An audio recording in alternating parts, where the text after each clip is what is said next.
berbicara tentang perjanjian lama itu, ya, dia satu dengan perjanjian baru tuh. Bahkan saya akan tampilkan itu. Dan perjanjian lama itu berbicara tentang Yesus Kristus, kedatangan. Ya. Nah, jadi pelajari itu sungguh-sungguh. Saya lagi belajar mempelajari kitab 1-2 Raja-Raja, 1-2 Tawarik. Kitab yang nggak enak dibaca, Pak. Perang melulu Sisilah. Bapak Ibu kalau baca itu, Bapak akan tahu itu Filistin dari mana datangnya gitu. Itu Imam Abia pada zaman Yesus itu dari golongan mana? Yang namanya itu Mazmur Asaf itu ada di Tawarik, Pak. Mazmur Asaf Daud. Bapak akan dapatkan itu semua di kitab yang orang tuh gak suka dengan 1-2 Raja-Raja, 1-2 Tawarik. Gitu loh. Nah, sekarang saya akan share bahan ini, diperhatikan.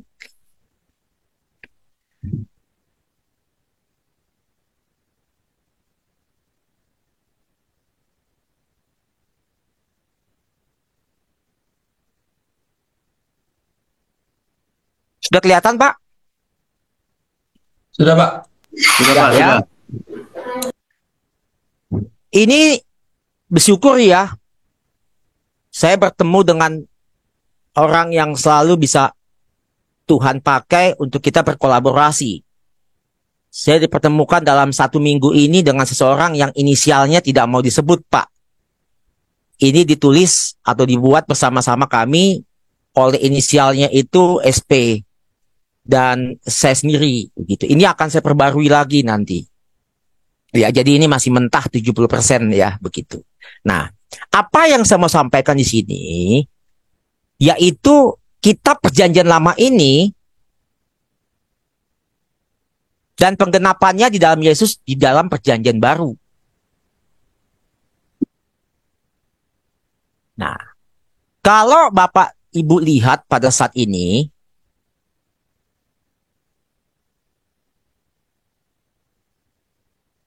ini adalah lambang salib tentang Yesus.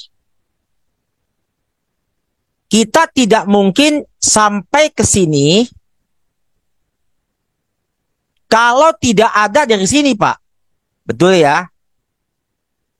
Jadi nggak mungkin bicara ini kalau ini nggak diketahui. Nah, kita mau melihat ini satu persatu ya. Sebelum kita masuk, anggaplah ini sebagai review ya perjanjian lama itu. Nah, maksud bagan ini kami buat, rekan saya SP dan saya sendiri, untuk menjelaskan polemikus Islam khususnya. Kenapa Yesus harus mati? Kenapa Tuhan harus datang? Kenapa Tuhan harus membayar itu semua? Ini sebenarnya untuk berapologetika, Pak. 2-3 minggu lagi kami akan berkolaborasi untuk membuat satu konten. Apa bedanya manusia dikandung yang dikatakan keturunan anak Adam Hawa dengan Yesus yang dikandung di dalam rahim Maria? Ini juga untuk membantah polemikus Islam. Lagi rame kan ini. Perang dulu ini di YouTube ya, seperti itu. Nah, jadi bagaimana Bapak Ibu bisa menjawab yang di sini kalau kita nggak tahu dari sini, Pak? Artinya ini dimulai dari tentang penciptaan alam semesta, dan di hari ke-6 itu adalah berbicara tentang ciptaan manusia yang dikerjakan oleh Allah, oleh tangannya sendiri, dan itu menurut atau di dalam gambar Allah yang disebut dalam bahasa Latin itu imago Dei. Segambar dan serupa dengan Allah. Di dalam gambar Allah. Dan manusia yang memiliki free will itu akhirnya mengambil keputusan untuk memilih kehendak bebasnya. Dan Adam itu jatuh ke dalam dosa. Ketika dia jatuh ke dalam dosa, dia juga memberikan buah itu kepada suaminya yang di sebelah dia. Silakan cek di Alkitab. Kita nggak bahas itu karena udah lewat. Dia kasih buah itu kepada suaminya yang di sebelah dia. Kenapa Allah tidak tegur langsung waktu mereka mungkin lagi dekat-dekat dengan itu buah? Mungkin pada saat itu mereka itu lagi berkomunikasi dengan iblis. Tuhan tidak tegur karena Tuhan sudah berbicara, Pak, berfirman. Dan Tuhan tidak pernah mengulang itu. Ada nggak terbesit? Ketika Bapak Ibu udah saya baca, kok Tuhan nggak tegur ya? Dibiarkan. Tuhan sudah bicara, Pak. Kalau engkau makan buah itu, pada hari itu juga engkau mati. Cukup dong Tuhan bicara seperti itu. Karena apa? Tidak ada orang lain, cuma mereka berdua di situ. Jadi memang Tuhan biarkan mereka itu. Karena Tuhan sudah berfirman. Tuhan sudah berfirman. Ya, sama kan dengan Bapak, Ibu, dan saya. Sebelum mengambil keputusan, ya, kan free will kita lebih dominan. Malah ada di Alkitab, nggak boleh itu, nggak boleh ini, nggak boleh itu, ini nggak boleh, tidak kudus, tidak taat, tidak suci. Akhirnya kita ambil keputusan. Nah, ketika mereka jatuh itu, Paulus katakan bahwa manusia itu telah kehilangan kemuliaan Tuhan. Roma 3 ayat 23.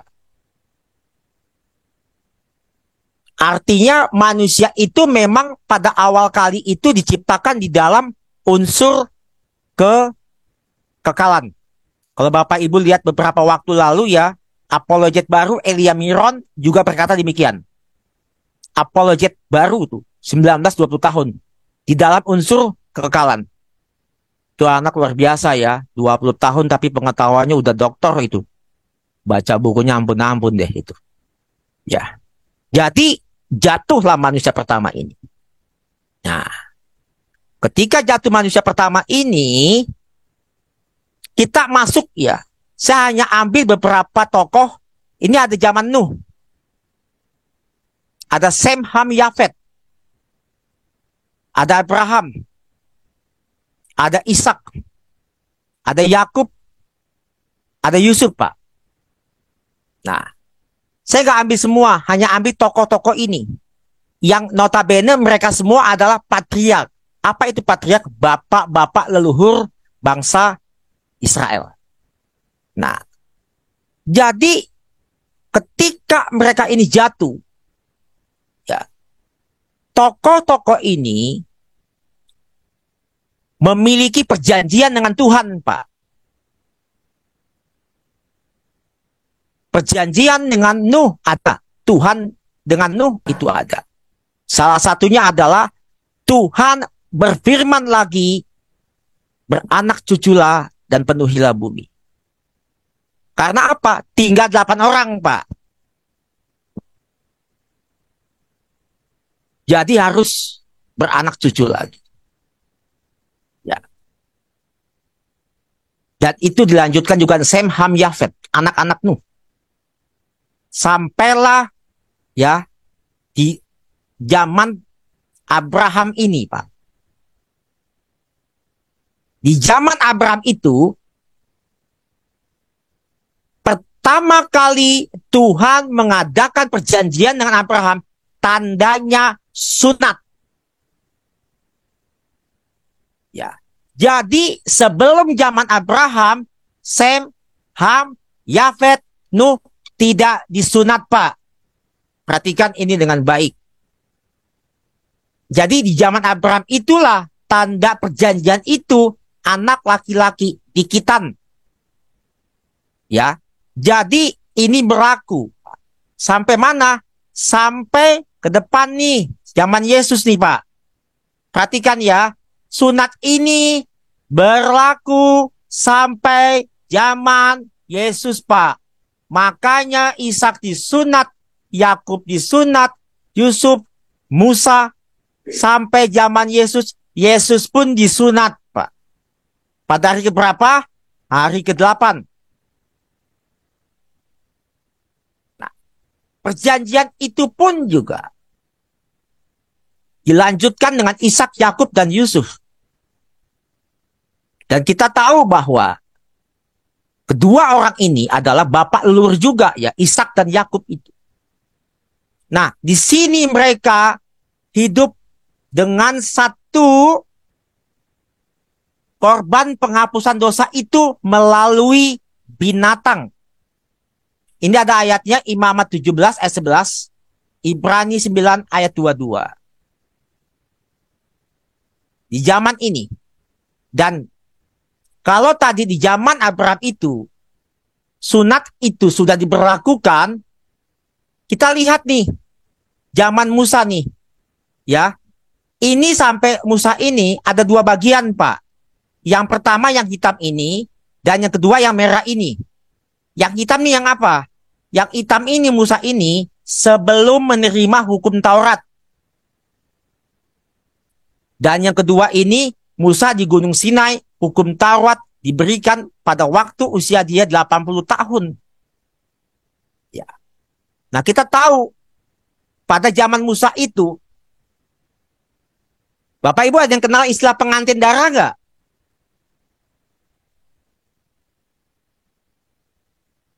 Yang Musa mau membunuh, maaf, Tuhan mau membunuh Musa. Pernah dengar cerita itu, Pak? Pak Sayateli, Pak Eri, Pak John? Ya, Pak, pengantin dengan darah. Ya, dengan Ya. Zipora, Pak. Betul. Kenapa mau dibunuh? Karena perjanjian ini, Pak, anaknya lupa untuk dikitan, Pak. Tuhan mau bunuh Musa. Itu nggak main-main tuh. Perjanjian itu. Silakan dibaca. Nah, jadi dari zaman ini sudah diterapkan korban binatang penghapus dosa ini diberlakukan korban penghapus dosa ini sampai zaman Yesus, Pak. Kok bisa Pak zaman Yesus sampai zaman itu? Ketika Tuhan Yesus membersihkan bait Allah, di situ orang jual beli binatang korban.